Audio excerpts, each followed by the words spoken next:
মাসের বেশি হয়ে গেছে সরকার ক্ষমতায়।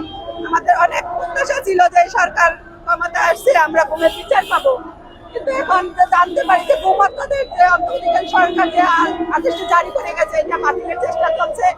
আমরা চাই যে সরকার এটা বাতিল করে আমরা আবার রাস্তার মধ্যে মানে 15টা বছর রাস্তায় ছিলাম। আমার স্বামী সকল ঘুমের বিরুদ্ধে রাস্তায় দাঁড়িয়ে যুদ্ধ করেছি, সংগ্রাম করেছি, লড়াই দিনের পর রাতের পর আমরা রাস্তায় দেখেছি। আমরা আবার রাস্তায় নামলাই সরকারকে বলতে চাই আপনি আমাদের রাস্তায় নামিয়েন না, কারণ আমরা ক্লান্ত হয়ে গেছি, নিঃস্ব হয়ে গেছি, আমরা আর্থিক শারীরিক আর মানসিক সর্বগ্রস্ত হয়ে গেছি।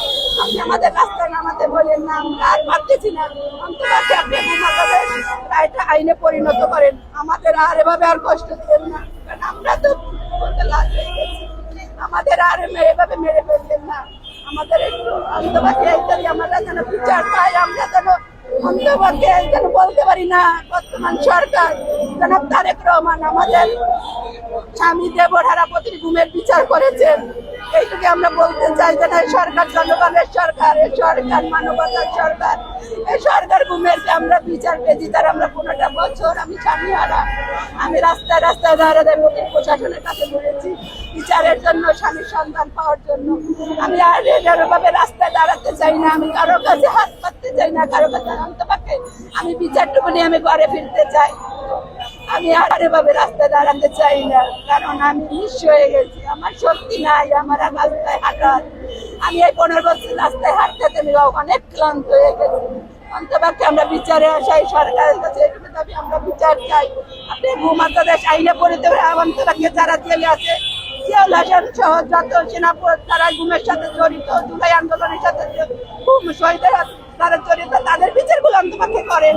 আর যারা হাসিনা সহ যারা ইন্ডিয়ায় বসে আছে, এই বর্তমান সেনাপ্রধান যিনি তাদের ইন্ডিয়া যাওয়ার জন্য, বিদেশে যাওয়ার জন্য সহযোগিতা করছে, এই সেনাপ্রধান আজও ক্ষমতা আছে। এই যত এই অপরাধীরা পালিয়ে গেছে এর পিছনে এই সেনাপ্রধান দায়ী, এটা মনে করবো। আজকে এই সেনাপ্রধানকে আপনি এখনো কাছে বসে আপনি রাখছেন।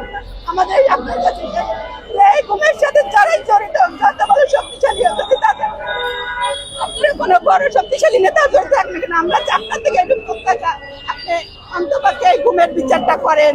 আমরা আপনার জন্য সারা জীবন যতদিন হায়াতে রয়েছে আপনার জন্য দোয়া করবো, প্রতিটা মা সন্তান আপনার জন্য দোয়া করবে। সভাপতি ছিল আমাদের বাড়ি বরিশাল মহানগর ছাত্রদল মহানগর ছাত্রদল সভাপতি, মহানগরের যুগ্ম সম্পাদক ছিল।